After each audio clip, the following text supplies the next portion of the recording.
Hey, what's up, everybody? Welcome back to the channel. This is episode 2 of Ride Review, and I've got a doozy for you today. Before I actually jump into the ride, let's roll the warm up of the ride while I share some thoughts with you on a comment I received on one of my last videos, a video on how to increase your average speed. Somebody left a comment saying, ride with faster people, which is something that has been said, noted, or shared with newer people. First of all, let me say this. That statement is sort of accurate, meaning if you ride with other people who are faster than you and you do some of the other things that I talked about, the long rides in zone 2 for 2 to 3 hours solo, doing some moderate intervals, looking after your nutrition and your rest and recovery, you'll become faster. But if all you do is ride with people who are faster than you, that in and by itself is not going to make you faster. It's going to get you dropped and unpopular if people are waiting for you. So that's a first thought that I had about it, because riding with faster people is something that I have used over the years to help me, in particular with my leg speed. There's something that you're going to get in terms of leg speed, cadence, turnover, when you either motor pace, legally motor pace, or you ride in a pack like what I'm getting ready to share with you here in a few minutes. The other thing is that riding with faster people, I would replace that and say ride with people who are better than you, who are better cyclists. Because a better cyclist can help you to become better, even if they don't say anything, just through observation. You watch the habits that that person employs on the bike, or they may be generous enough to point these things out to you. So I would say riding with people who are better than you can help you become a better cyclist, which ultimately could help you to become faster. All right, here we go. This is the Big Wheel Sunday morning ride. It's a ride that has been going on in South Florida for a very long time. It leaves from the parking lot in Hollywood, Florida of Big Wheel Cycles at approximately 8 a.m. and it heads west. It's what I would call a pickup route. Typically, if you arrive at the parking lot, you may find 10 or 15 riders ready to go. And you might be like, okay, this is going to suck today. It's just going to be a few of us. But the ride goes along what I would call a 4-mile neutral zone, and during the 4-mile neutral zone, it picks up, pretty much everybody, to the point where by the time you get to where the official hammer goes down on Sheridan and Flamingo, you have anywhere from 50 to 75 people out there. I have seen Sundays where there were pretty close to 100 riders out there. The distance of the ride is 40 miles. The good thing about the route is that it's a clockwise kind of a circular route. I shouldn't say circular because it's kind of like a weird square, but there are a lot of bailout options. If you're like, okay, I'm about to blow up, how far am I away from where I started? I don't think that at any point on this ride you're more than, let's say, about 10 miles or so from Sheridan and Flamingo, so that's pretty good. The format of the ride is that there is no format. There is no ride leader per se.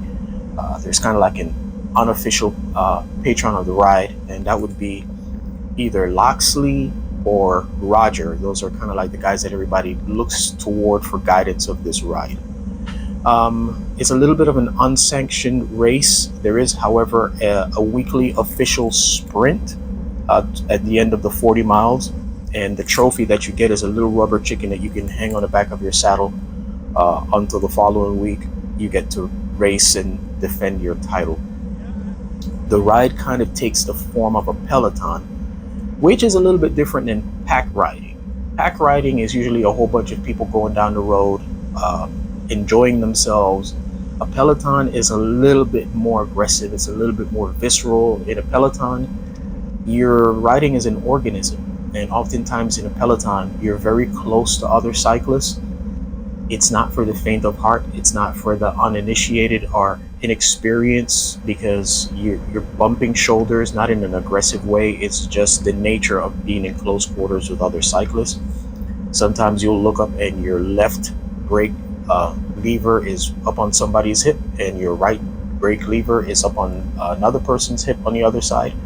And you just got to be really okay, really relaxed, and really zen with that, because that's just the nature of it. If you're nervous in those types of situations, if you're squirrely, if you don't have a good command of your bike, you don't need to be in this. The Peloton is dangerous. You have to always be paying attention. There's no chit-chatting here when the speed goes up, because things like pointing potholes out and stuff like that on typical rides, you're really not gonna have that. Here we have a rider sliding back very quickly, so everybody's taking evasive action. So you just have to really be on your P's and Q's with your reflexes to be able to be safe in this type of ride. You really can't see the ground in front of you. You have to just be ready, like I said, to react to things that may take place along the route. I would call it dangerous. So somebody be like, well, why would you want to do a ride like this? And my answer is that it's a little bit of a rush for me to be able to do it. Back when I was younger, I used to do these rides weekly, sometimes twice a week. If I could find 2 Pelotons to ride in twice a week, I would do it. It's kind of like how I came up in the sport, and I'd gotten very used to doing it. I was very comfortable in the nucleus of the Peloton, meaning being very close to other cyclists. I was very close, and also being right behind the tip of the spear. I wasn't one of those get in the front and do a whole bunch of hammering. But when I was younger, I was obviously a lot stronger and fitter than I am now. So, and I had the confidence and the bike handling skills to be able to do that. These days, I rarely get out on this ride. I may get out here once every 2 months or something like that. So what I do, out of respect for myself and the consideration of my safety, respect for the other cyclists, I kind of hang around towards the back. I may be 4/5 of the way back here in this ride, and I'll kind of hang out there, and I'll also kind of like skirt towards the outside, just because I don't feel like my skill level right now is sharp enough for me to get in there and be very close. So I just wouldn't be comfortable doing it. So I know my limitations. It's very important for you to know your limitations. And that's how I ride. Now, if you look straight ahead, you'll notice how tight the group is. Look at the bunching. See how tight that is? That's what it's like in the Peloton. Definitely very close quarters. And that's what I mean when I say you've really got to your skill level has to be very high. Your bike handling needs to really be on point for you to be able to do this, be comfortable, and survive the ride properly. Now, 3 things that I want to share that I think are very important for you to be able to get through this type of ride. Even if you have marginal fitness, you can kind of get stuck in for a little bit.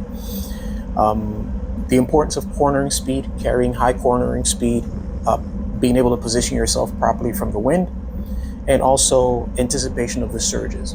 As we get ready to go through this corner right here, I'm going to start to position myself a little bit towards the outside, and I'm going to show you how I change my relative position compared to another cyclist just based on the arc and the line that I take.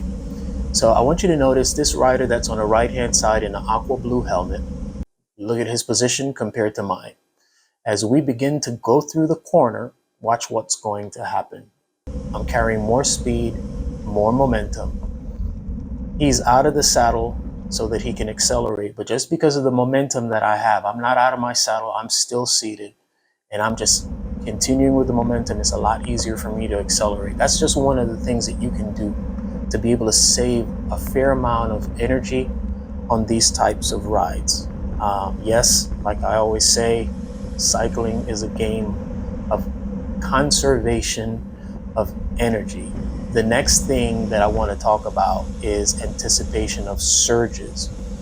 We're getting ready to go through a left-hand turn right here.